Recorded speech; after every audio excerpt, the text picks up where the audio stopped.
It's like a maternity ward in here. So she's got a leg back to the start up.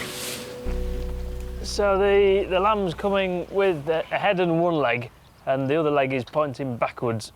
So my first job is to try and get that up and into the right position. Without that, we've got no chance of getting this lamb out.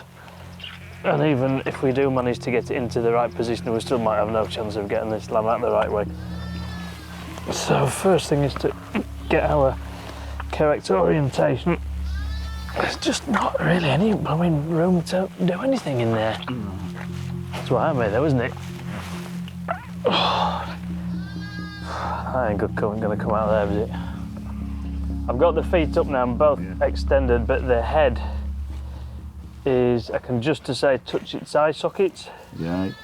But too tight. Even now we've got the right position, there's just not enough space in there. If we keep trying to pull, we'll cause damage to both lamb and mum. So we'll need to do cesarean, as Richard completely suspected would be the case. If we don't, we'll be faced with a dead lamb and a very damaged mum.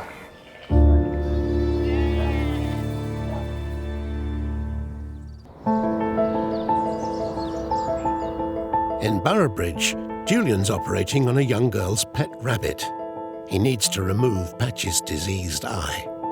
The eye's probably maybe 50% bigger than it should be. Doing this immediately solves the problem of pain. But there's another risk as well of, we think it's probably been caused by infection, and there's a risk that that can spread behind the eye and possibly even up the optic nerve. So the consensus was that we thought for two reasons better to remove. I'm pretty sure that's all out, but I'm not quite sure what that is. Looks a bit odd. Tumour? That's what I wondered. We're going to send this off to their lab. They'll be able to do tests on it and tell us exactly what is going on. Either way, it's out rather than in the rabbit, so that's good. That's my little rabbit done.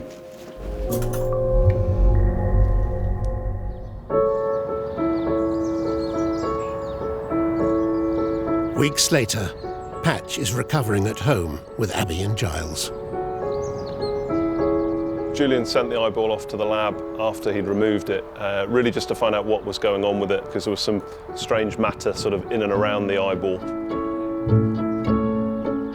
And he thought there might have been a tumour. For Abby, it's been an anxious wait. It's turned out to be a straightforward infection. There wasn't anything sort of cancerous or anything within the eye, so just a nasty infection really that had led to the problem. Now that he's back to normal, I mean, I'm so much happier. So Patch is back to his old self, but there have been some bumpy moments. On the first day, he ran straight into a cupboard as I put him down, but that's the only time it's seemed to have affected his vision. He's just needed to get used to it, and he's fine now. He doesn't seem to be in any pain or discomfort at all. It's just lovely to have him home, to be honest. Back in his garden where he belongs, running around like he used to, you know, part of the family, isn't he? So it's Crazy little rabbit. the sun's out, he likes to explore the garden, and it just, you know, wouldn't be the same if he wasn't here.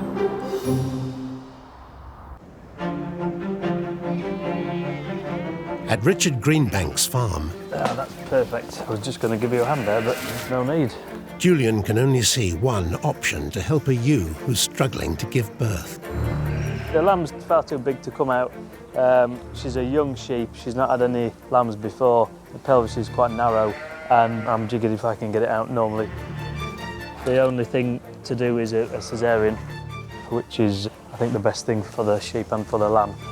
So luckily we've got a perfectly arranged straw bale, and this is our makeshift operating theatre, which will be almost perfect for the job. This will be the first sheep we've had a vet lamb in, I don't know, for 2 or 3 years. Normally, you know, we get away quite well. Obviously we're on a farmyard, but the cleaner we can make it, the better, the less hair there is, the better. This is local. There's only really nerve endings for the cutting sensation in the skin, so we don't need to numb the internal bits, but we do need to numb the skin and the muscle layer. So I use a slightly different method. This is what's called a paramedian piece of surgery. So I go in there. This is just a technique that I've got used to doing. It has lots of benefits in terms of ease of access to the lambs. There we are, legs. It's big. But we knew that. Well done. Is that all right? Just getting the lamb going. They don't have the benefit of being squeezed out, so they tend to have mucus in the lungs. Bingo! It's a good lamb. I'm just a bit worried about the rest of them, given us this is the first one to start lambing this season. Oh, is it? Oh, oh another 40 at least to go. So the lamb's out. It looks like it's quite fit. It's going well. And now it's just a question of closing up the hole. Is that it already? Yeah. As soon as I've done this, the two can get back together and hopefully form that all-important bond. She's been a good patient, hasn't she? This is just a jab of antibiotics, and there's a painkiller as well.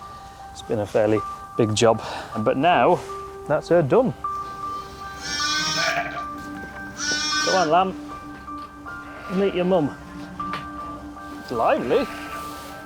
There we are. That is a good lamb. Come on, mum, your baby's here. Oh, look at that.